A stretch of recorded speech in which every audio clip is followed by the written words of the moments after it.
Hi, today I'm going to show you how to turn on and off the deferral mechanism at the batch level for the COVID-19 Social Security tax deferral. To begin, you will click on your timesheet entry and you will enter your regular hours and your pay types as necessary for the employee. Pay attention to the gross pay column as it adds those dollar amounts up for you. To be eligible for the deferral on the Social Security tax, you have to make less than $4,000 at the biweekly schedule. And this has to be identified at every payroll that you do. In order to turn on and off the deferral, if they're eligible, you will click on the blue person on the far right, which is also known as our employee details. Click on Other tab.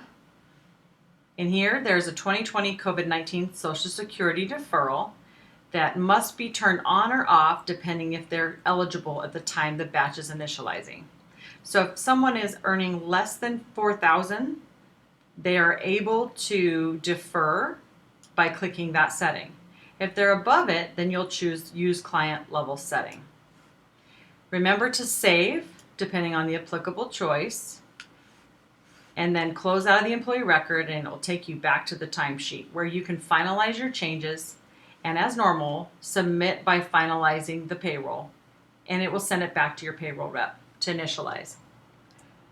Remember, if you get stuck or have any questions, your payroll rep is ready to assist. Just give them a call.